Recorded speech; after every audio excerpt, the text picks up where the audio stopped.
parang maghalak-hawak na ano.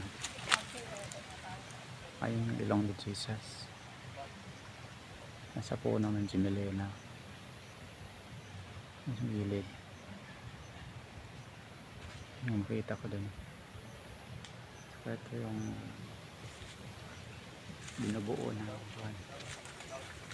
Ayun, nakikita ko dati parang bato siya at saka mga puno ni ano siya, mangga. Dito siguro sa taas nga natin kung makuha yung mukha doon na nakaga.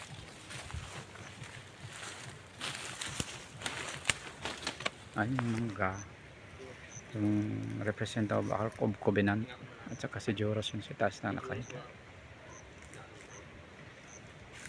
Ayan. So ito yung portion niya, open space. So yung mga niyog, nandun yung niyog, hindi halos makita.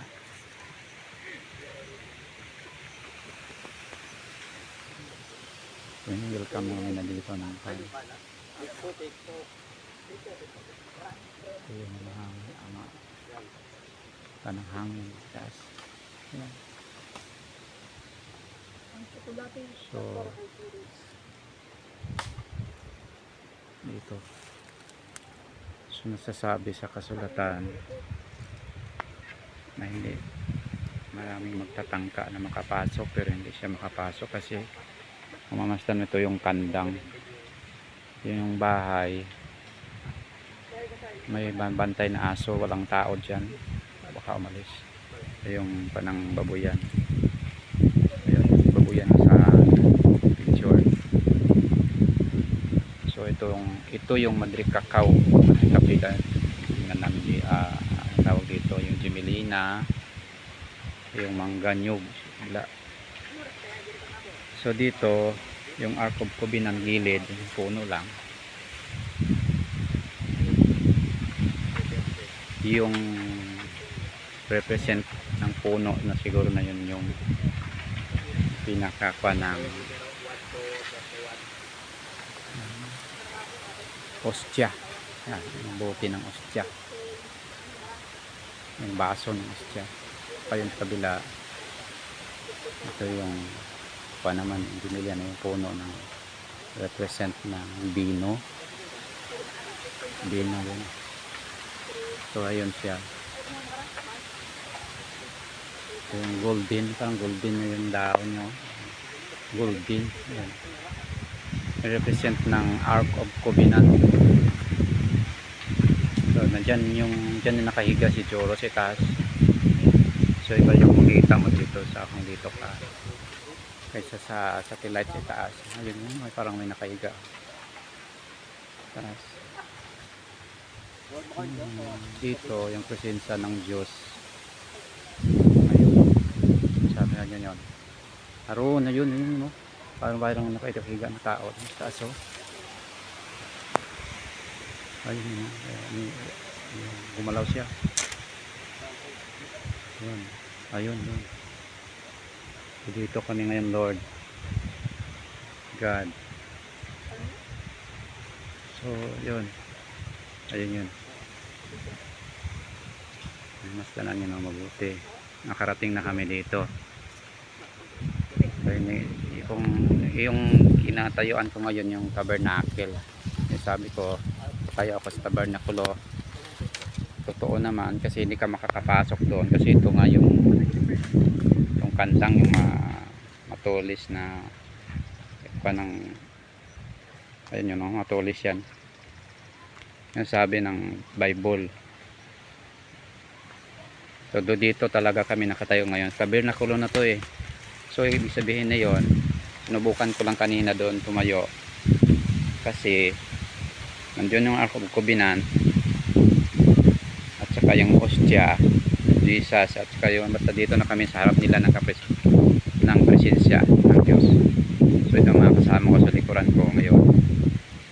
Nasa labas kami, pumasok lang ako doon konti, tapos umikot kasi yung aso doon.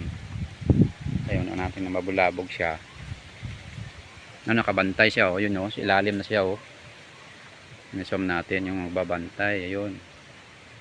Yun, parang nahiya siya. Parts of pa ng Diyos yan. Kasi dito yung bahay walang tao pero may presensya ng may mga damit sa labas. Ayun oh. Ayun yun. Ayun, nagbabantay na aso. Talagang ibig sabihin niyon, huwag kang pumasok. Sinubukan ko lang na pumasok kasi sabi ko papasokin ako doon. Nakapasok ako ng konti, paikot dito, baka lumabas din ako. Yung sabi kong pumasok, makakapasok lang ako pero konti lang kasi kung nanaisin ng Diyos, no, sabi lang sa sunod na araw nakakapasok yung mga tao dyan papunta doon. Hanap sila ng daan dito, papayagan ng pasukin to. Yan to, private to. Siyempre yung chronology talaga yan, private yan para hindi mapasok, oh, para maunawaan natin. So dito kami ngayon, yung paikot ko na tabernacle na kami puro ito bamboo. Yon, napapalibutan ng bamboo.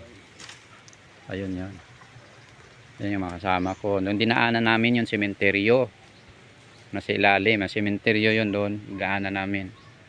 So ibig sabihin nito na portion, yung mga bamboo na to, yun represent ng kasama ng Diyos na patay na mga tao. Yan yun, makikita natin sa satellite yan image. So dito tayo ngayon, itong portion tabernacle na to na tinatatayuan ko. So Lord, thanks, nakarating kami dito. God, dito na si Joro sa may mangga yun. So dito naman sa kabila, ayun, kung ano pinakita ko doon, ito yung maaninag ninyo yung mga bagay dito na nakatayo. So kala ko nga noon dati, madilim kasi, kala ko bato. At yun, nandito na ngayon, Gemelina siya, Madrid Cacao, saka doon na nyug. Ito naman manggaro, may parang mayroong may suha pa doon oh. May gilid ng yun yung suha pala, yung suha na maliit oh, yun yung represent ng kagilid ng genie. Kasi yung genie nasa ano yun, putol ng niyog, parang yun yung genie, yun putol ng niyog. So itong elf, yung represent ng elf yung suha. Ayun, nakita na ninyo, ayun yung putol ng niyog oh. Yung ng genie, para yung pantalon niya oh, yun yung nasa ng oh, parang may bungsod oh, yung nuno, ayun yung genie, yung buntot niya oh, ng genie. So grabe no. So God, locate talaga namin. Nagkuhan ba kami kanina, yung naligaw pa kami na lang bisis. Thanks Lord, uwi na kami bro, nakarating na kami dito. Yung mga kasama ko saya-saya oh. Ayun, nakawis na sila, nakahiling na. Ako wala akong wish na iba kundi makarating ang marami dito. So sana makarating din sila, yung mga poste, yung kabilang sa 7 poste, pumunta na kayo rito. Kasama yung mga LED lights nyo. So Lord, Suros, alis na kami, mabubuhay ka, makikita kanila. So punta sila dito ni parents mo. So para maninag kanila dito, yon, nandyan ka, yon, makita nila yung puno, nandyan ka lang, buhay ka sa pangalaga ng Diyos. Kasi ikaw yung tinakda para sa Kanya, ikaw yung hagad. So uwi na kami, bye bye to all. Thanks God.